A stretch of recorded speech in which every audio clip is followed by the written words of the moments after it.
Hello guys and welcome to a brand new video. Today I'm here with an FGO video reaction and I will be reacting to an AMV or a music video made by Miota, and this is in this person's channel. The name of the video it's in Japanese. I put it in Google Translate. It's called If We Can Meet Again Someday, or Itsukamata Deaeru Nara.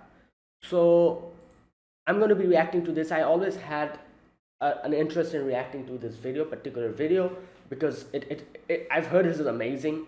However, I didn't because, like, in the end, people told me that in the comments that this had a spoiler for Lostbelt 6. So I refrained.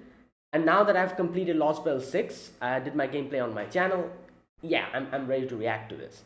So I tried to see if like other people have reacted to this or not, because I don't know if this person would like it if other content creators react to this particular video, because it's an animation. Like, usually if it's like an animation on an original work, I kind of hesitate to react, because obviously, like, a lot of time and effort goes into it, and just reacting to it is just, I don't know, I don't feel comfortable doing that. So I usually don't react to original content most of the time. So I tried to find out if this has other people have reacted to that. I did find one person who reacted to this, and there wasn't anything, like, so I think this person is okay with it. I'm not sure. If there's any trouble with that, if you want me to take down this video, let me know. I'll do that immediately. But for now, yeah, I'm going to react to this. Obviously, this is an animation video. Also, it has music on it, copyrighted music. So in no way will I be able to put that in the video. The video will either get blocked or somehow copyright strike. So I'm not going to do that. I'll mute the audio completely, and I'll put the timer. I'll put the link to the original video in the description box. I'll timestamp my video so that if you guys want to see my reaction along with the original video, put that on the screen and watch. So yeah, that's why I'll be timestamping it, so that it's easy for you to sync the videos. Anyways, enough of that. I'm going to talk about something in the end. There's a few other things that I need a little bit input on for you guys. I'm not going to talk it now. The intro is getting too long. Let me just begin my video. I'll talk about it in the end. So yeah, let us begin then. So this is my reaction to this AMV. I'm really looking forward to this. So I'll be putting a timer over here, like I said, if you want to play the original video and sync it to my video. And yeah, let us get started then. So here is the countdown. Okay, just a minute, guys. I didn't. Okay, yeah. Here's the countdown. 3, 2, 1, go.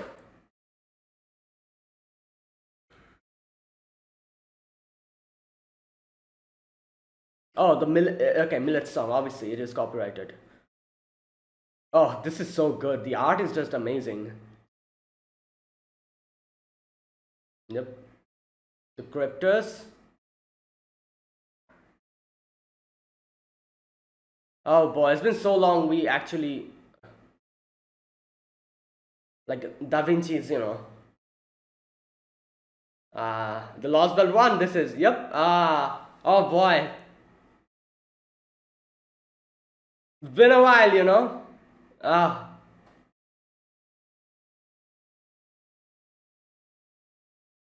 yep. Caddock.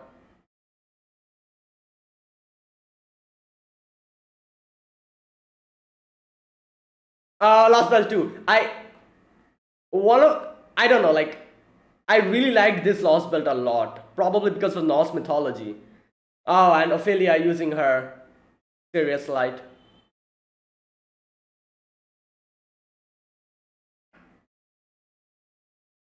Skadi just watching. Oh, this part was sad.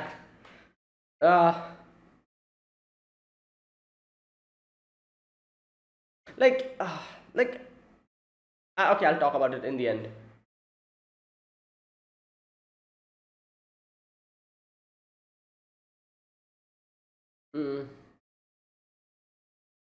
Lostbelt 3, yep.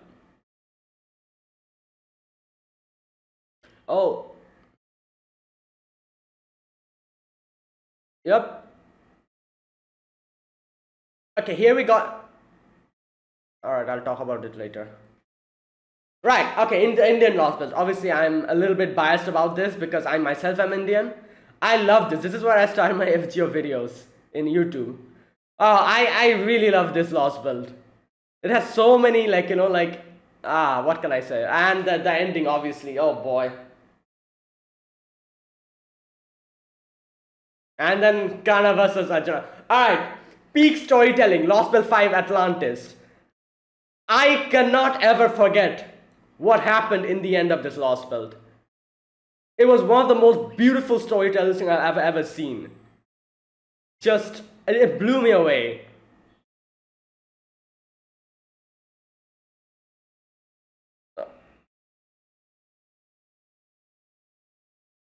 Mm. And then Olympus.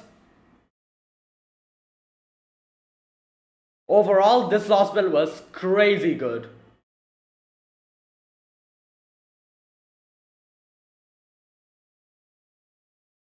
And yeah, we get to meet you, Olga Mani, for the first time here. And obviously, Wodaim's story is just.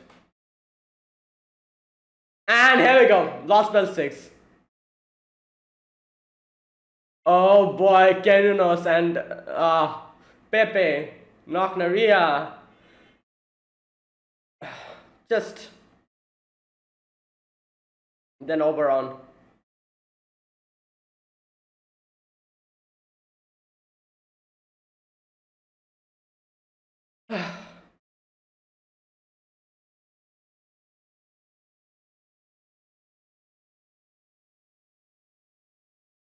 Mm.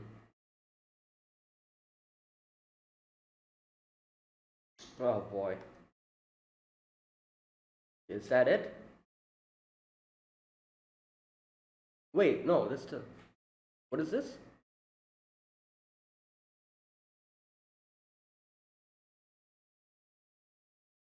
Oh, this is the credits, after credits scene.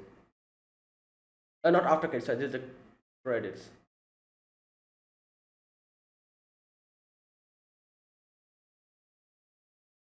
Damn.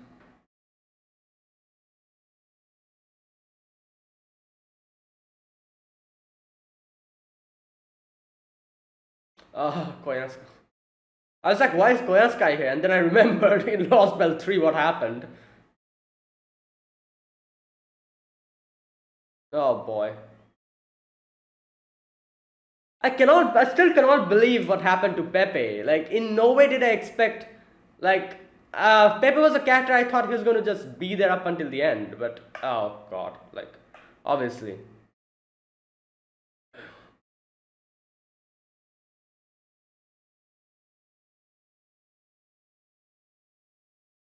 Okay, that is it. Alright, wait a minute. First things first, I need to check something. What's her name? Yume Rain's actual name? Like, not actual name, but the name she took when she was a, you know, when she was a cryptor. Okay, wait. Um, Forgot her name. Just a minute. Like, I always call her Yume Ren. That's why I just forgot her her name as a cryptor. Um, Wait, Kristaria, Ophelia, Kadok, Pepin, Hinako, Akta Hinako. Yeah, okay, that was her name. Right. I just thought, I was like, what was her name? I always call her Yume Ren, so I just completely forgot her name. Right. Okay, so yeah, that was a masterpiece. Obviously, I knew this was really good, but I knew that Lost Belt 6 there was a little section in Lost Belt 6. Even though without any context, I probably wouldn't understand what's going on over there. But context is necessary in these type of situations where you see like like an AMV or whatever. If you don't understand what's going on over there, I think it's pointless to react to it.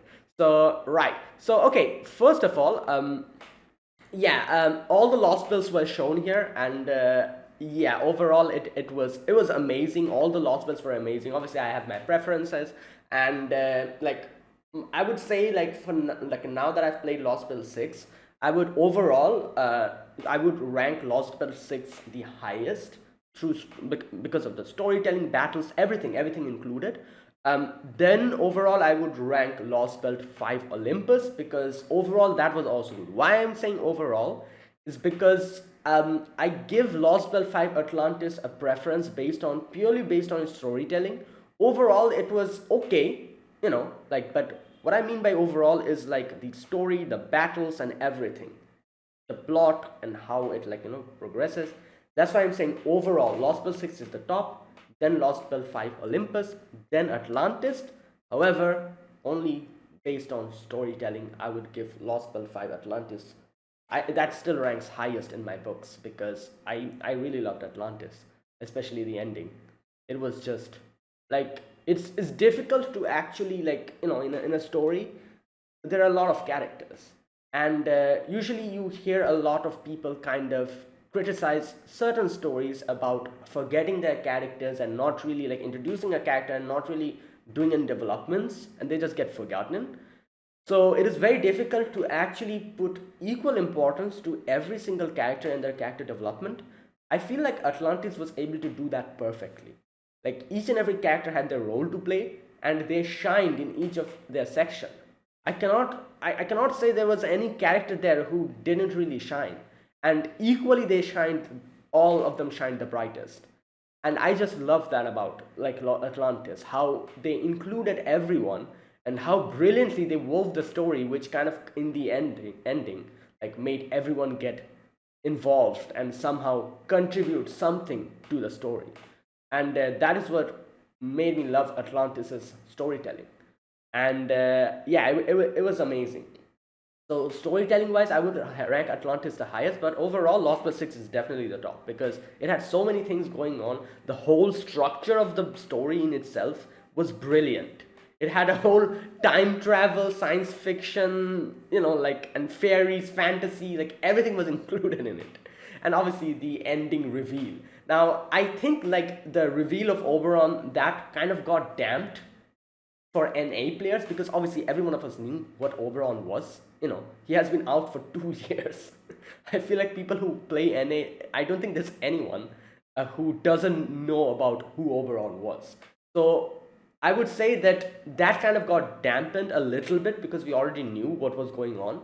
However, for JP player, I would gather that when Oberon was released and when they shifted his his class from normal, I think he was caster at the beginning, wasn't he, to pretender, and the whole reveal, I think that probably broke the JP player completely in fan base. Like everyone went crazy after getting to see that reveal.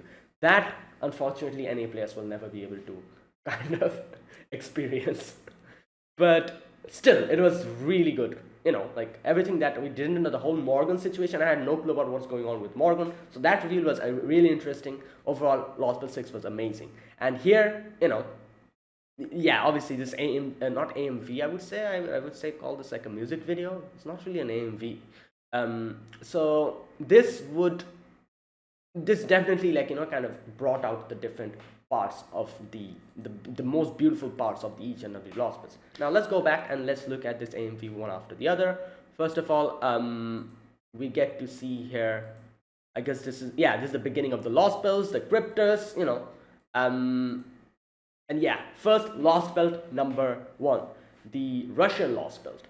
And yeah, so here obviously I was, like, I just completed Singularity. No, not Singularity, but the what was the name of them? Yo, I forgot the name. The mini arc that we had before Lost Belt 6. What was it called? I just forgot. Like Shinjuku, Salem, Mimosa, Agartha. This is there was a name collectively for them. Anyways, whatever. After I completed that, obviously Lost Belt 6 started, Lost Belt 1 started, the Lost Belt started, and it was a brand new arc with, like getting to understand what's going on. So Lost Belt 1 was the beginning of us understanding what we are doing to these worlds. We are basically pruning them away. And Kadok was the first Lost Belt master, of the Lost Belt king. And like we get to meet the cryptors here, kind of get briefly introduced to them, and we get to see how difficult these upcoming battles will be, what is at stake, and everything. So here we get to see all of them. Obviously Amadeus, then Ivan the Terrible. Yep. Who else? Caddock, Anastasia, all that. Next, Lost Belt 2. Another one of the stories that I really loved. I don't really hear a lot about Lost Belt 2 people talking about. I don't know why I kind of like this a lot more than I should, probably because of Norse mythology. I really like, like the way they introduced everything, and like all the stories and everything, the Norse mythology all interwoven in this story. I really liked it. So obviously Napoleon, Sutur, and then Ophelia using her Cirrus light in the end, all that stuff. Skadi, Sigurd, the Valkyries, Brunhild, and Skadi in the end looking at the Tree of Emptiness getting destroyed. So there you go. And oh, this girl, I forgot. This girl was also like, I remember her being like one of the villagers of one of those, so yeah, that was sad in the end, seeing them all fade away. And Ophelia's death. So yeah, like the first crypto death we get to witness. Then we come to Akta, or Yume Ren, and it was an interesting reveal that she was a true ancestor all along, and like she was waiting for Jiang Yu, and how Jiang Yu was like actually like a robot kind of like an entity here, and then Xin Shi Huang, the Lostbelt king. And I remember this guy. I forgot about him. He was part of the. What was his name? I forgot his name. He was part of the like the opponent team. And obviously Prince of Lanling. Yeah, Yu Mei Ren, and in the end, the ending of the Lost Belt. And then comes Lost Belt 4. Obviously, yeah, one of my favorites. I'm a little bit biased because Lost Belt in India. And I have to say, this is where I started my YouTube channel, YouTube videos on Fate Grand Order. I was like, yeah, perfect time to start because Indian like playing gameplay, doing a gameplay for the Indian Lost Belt. And yeah, it went really well. And I really loved how they constructed this Lost Belt. I got to learn a lot more about my own my own mythology and culture after watching and going through this Lost Belt. There was so many things I actually kind of searched after getting to know more about the different yugas, and I like searched a lot of the things, and I kind of got to know a lot of things here after seeing this, and they did a really good job actually portraying like the Indian Lost Belt. It was brilliant. And like we also meet Pepe here for the first time. Sad now that I think about it after playing Lost Belt 6. um yeah, and then I think her name was Asha. This girl wasn't. Where is she? This girl, yeah. That whole section, and the concept of the yugas, cycling every day was. I really loved that concept. It was amazing. I really enjoyed this Lost Belt, and up until that, and there was this was the first Lost Belt. So when I played this, Lost Belt 4 became the top Lost Belt in my book. So yeah, and then Lost Belt 5 comes in. And oh boy, this was a ride. A lot of people told me when I was doing the gameplay for this that, oh, this is going to be really good. And I was like, okay, interesting. Let me see how good this is. And oh boy, by the end, I was like, damn, this is really good. So obviously, the beginning was pretty normal. Like there wasn't really anything special going on. And I was like, almost up until the end, I was like, right, this is quite good, but I wouldn't call it like amazing. So I was curious as to what people were talking about. And then came the final section with everything happening at the same time. I think everything started with Charlotte Corday's scene. Like the whole thing starts going down from there, that point onwards. And Charlotte Corday's whole situation actually baffled me as to what happened over there. And she obviously became my instant favorite from that point onwards. After that, I haven't grailed her. Oh boy.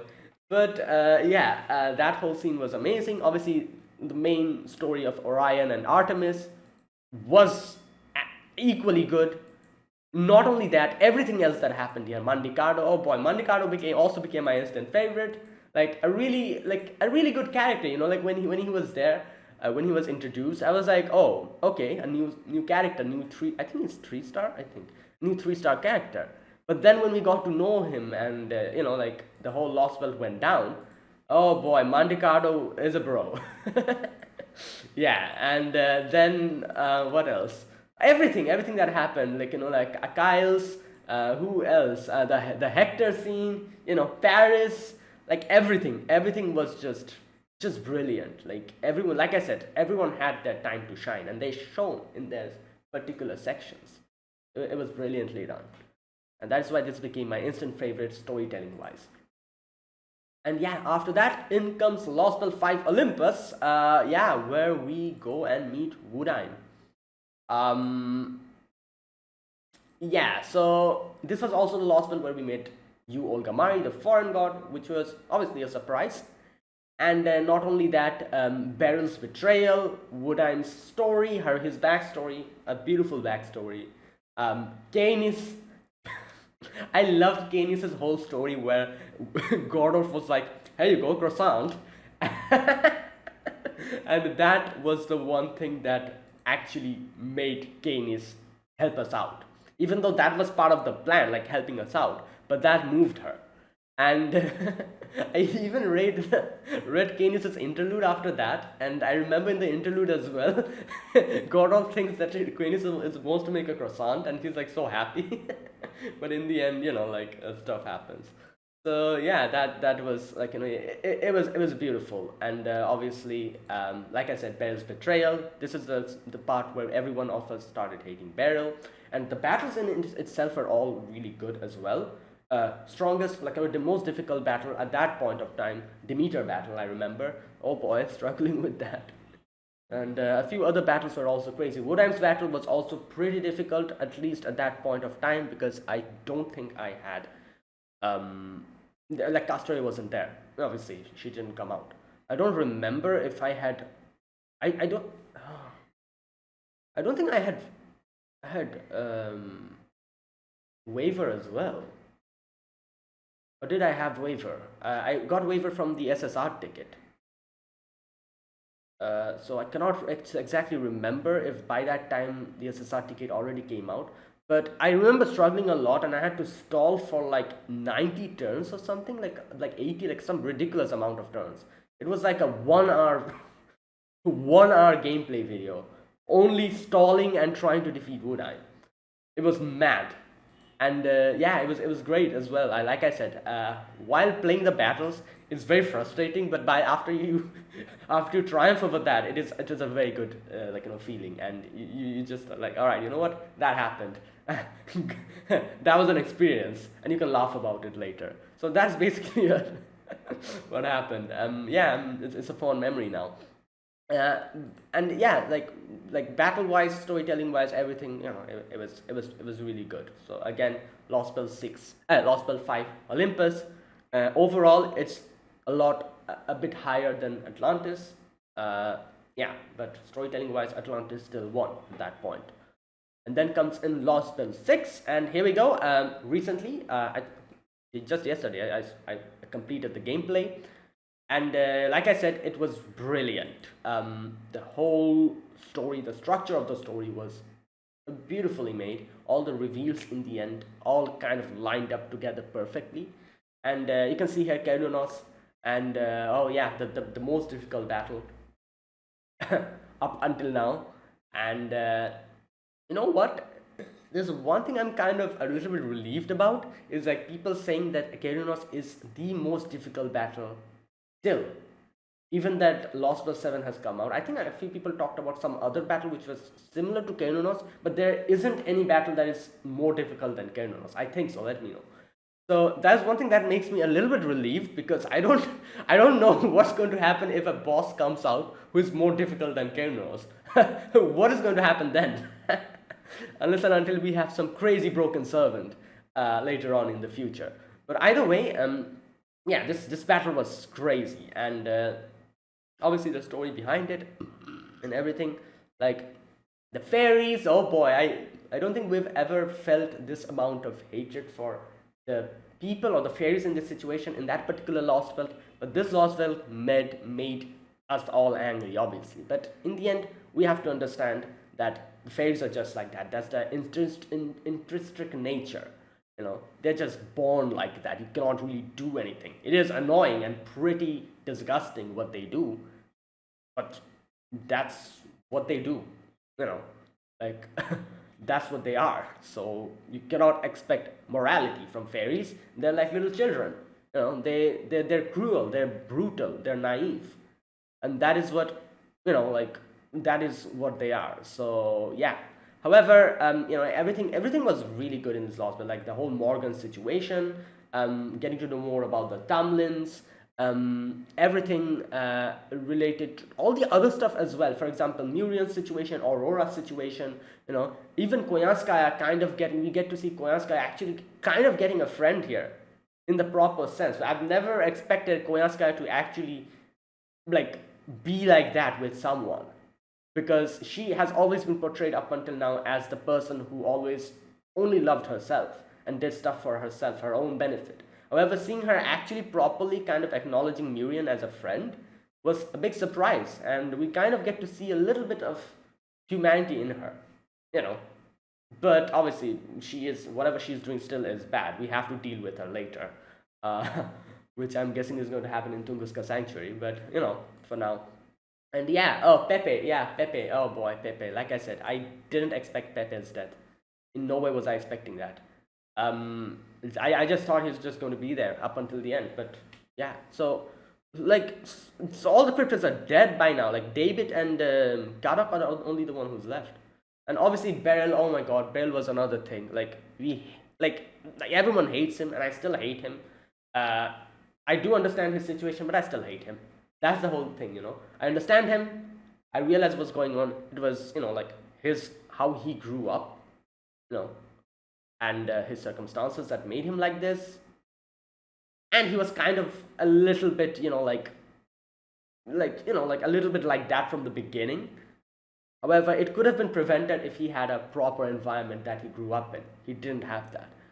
I do understand that, but like I said this before as well. Like having like a bad upbringing doesn't really give you the right, or a bad or a sad upbringing doesn't give you the right or a free pass to do whatever the hell you want to.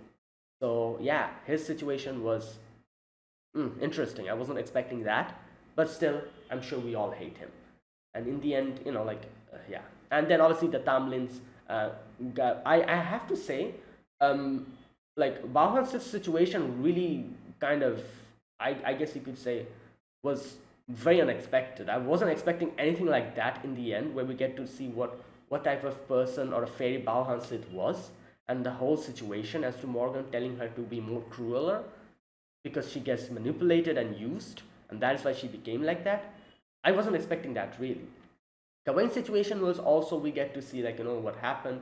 I would kind of rate Bauhans's, like it would have been good if we got a little bit more about her. Like Gawain had a really fleshed out story. However, I would say that Bauhans's story was a lot more interesting to me, and I would have preferred if they actually went deeper into her story, which we never really get, unfortunately. Melusine's story was both interesting and deep as well, which I kind of like highly rate. And her situation was a lot more complicated and a lot more, like you have to think, like like from like lot of things are involved in it: morality, the way someone's loyalty lies. She just was so loyal to Aurora that like she just did whatever she told. But it was, I think I mentioned this in a comment before, her and Aurora's relationship was a toxic relationship, basically her getting hurt and Aurora just being Aurora. And she thankfully, unfortunately, by the end she was able to get out of that when she decided to take matters on her hand and decided to kill Aurora, because that would be the better for her, and in the end she did that even though she knew she herself won't be able to keep her form. So she did that all because she loved Aurora, and it was a truest form of love, if you think about it. Like she didn't think about herself, what would happen to her, but she did it all for Aurora. So it was blind love, it was blind loyalty. She did a lot of mess up stuff to everyone else for that. However, her purpose, which was obviously Aurora, to that she was true up until the end, which I kind of respect.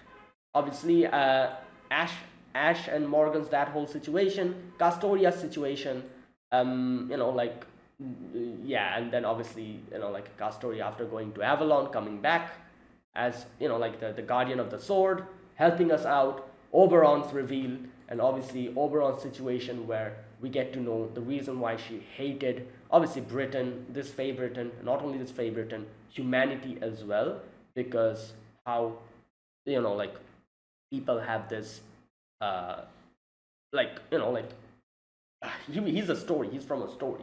So the whole Titania situation made him mad, where he was actually, like Titania was a very small character, very insignificant character according to him, who was just used as a plot device and just forgotten, and he was mad at that, and and seeing like obviously like this is why this happened, and obviously this Britain he also hated.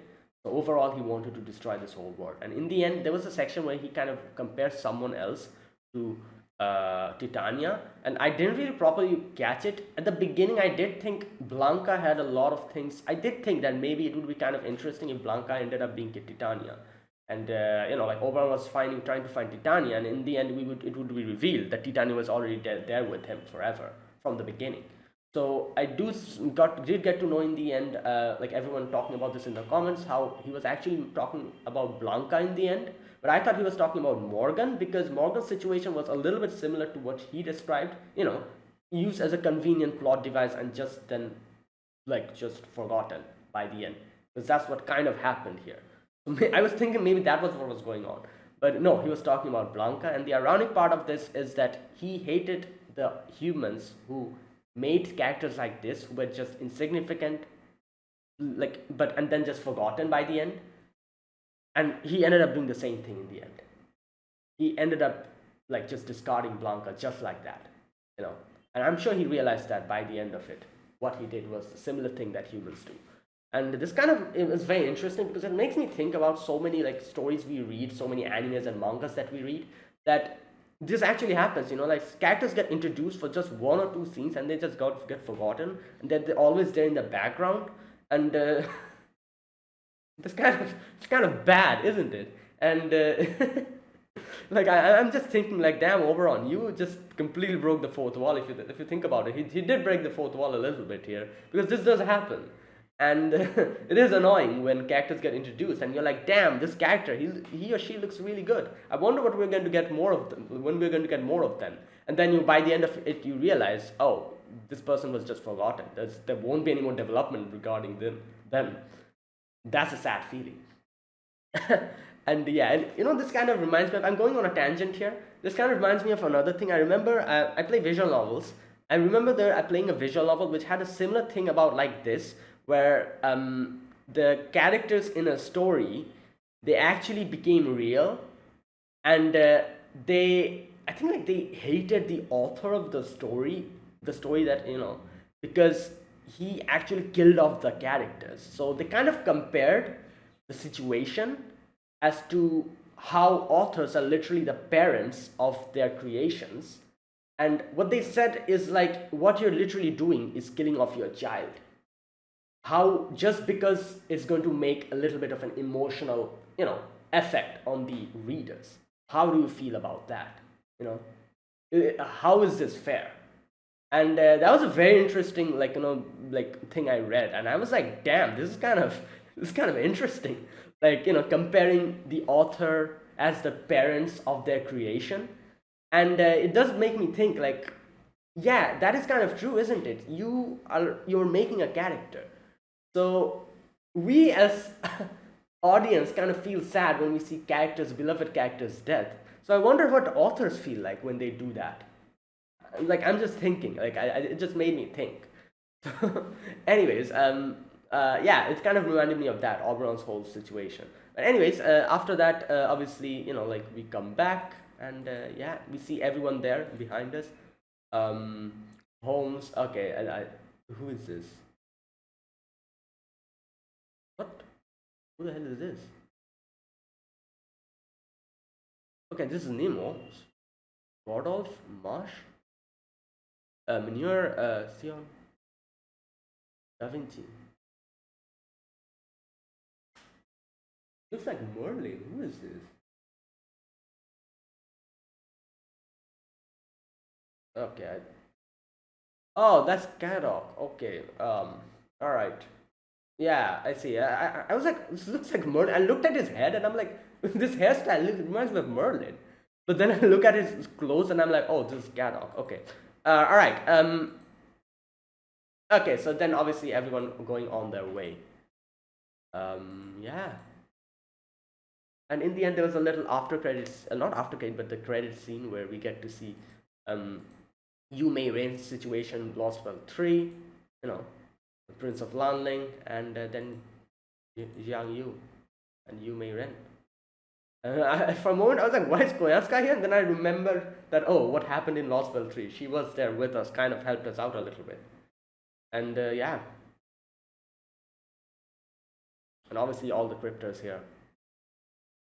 We still haven't seen Danebit. We'll see him in Lost World 7. That is it. That was the end. Oh yeah, that was beautiful. I loved it. Okay, I talked a lot about this, and that became a huge discussion section. So that is it, guys. Overall, this was amazing. I loved it, and yeah, my whole Lost Belt 6 experience was as amazing as this, like this video. And I love Lost Belt 6. Can't wait to see more of the story. The next after the one after this is Tunguska Sanctuary, I think. Yeah, and then Traum and a few others, and then Lost World 7. Right. What I wanted to talk about here, I said in the beginning I'm going to talk about. Obviously I'm going to react to a few more Lost World 6 stuff, AMVs and stuff like that. There was one thing that I realized is that I checked it out, and there's a drama log, I think, for Lost World 6, which has a lot of the things voiced, a lot of the dialogues voiced. It's like I checked it out. It's like a 1 hour 30 minutes video or something. Obviously, I won't be able to react to everything. So, which sections should I react to? I saw there's a lot of the kind of divided into a few sections, where there was a videos where I saw them playing the gameplay part with that voice acting, and in the drama log, I think like the voice actors actually voice acted everything. So I don't even know if that is like it's on YouTube, so I think it's fine to react to it. So my question is, which ones parts should I react to? I've heard that Morgan's voice acting in the end is brilliant. I'm going to react to that. That ending part where she gets killed. Um, I kind of want to react to Oberon's section as well. What else? Let me know. And let me know if it's okay to react to them, if you have any idea, because copyright and stuff, I don't think there would be a problem, because I've seen a lot of people kind of re-uploading those sections, so it shouldn't be any problem. But like, let me know either way. And yeah, that's what I wanted to ask you guys, like which parts, and yeah, let me know. Anyway, so that is it. Thank you for watching. This was my reaction to this music video, AMV, whatever you call it, by Miota. It was amazing, beautiful, and yeah, I plan on reacting to more Lost Belt 6 AMVs and stuff like that in the near future. Also, the Wakaranai series, which I was doing up until now, I'm going to be resuming it. Once a week, I'll probably do 2 little episodes like that, something like that I usually did, and yeah, and a few more other stuffs that I have planned. And also when summer event will come out, I'll do a gameplay on that as well. So yeah, that's it. Thanks for watching. I will see you guys in the next Fate Grand Order video. Oh, if you guys enjoyed this video, be sure to press the like button, subscribe if you're new to the channel, or you haven't subscribed. Like I said, I put out more FGO content like this if you're interested. And yeah, if there's anything you want to tell me, let me know in the comment section. And yeah, I will see you guys in the next video. Until then, goodbye and have a nice day.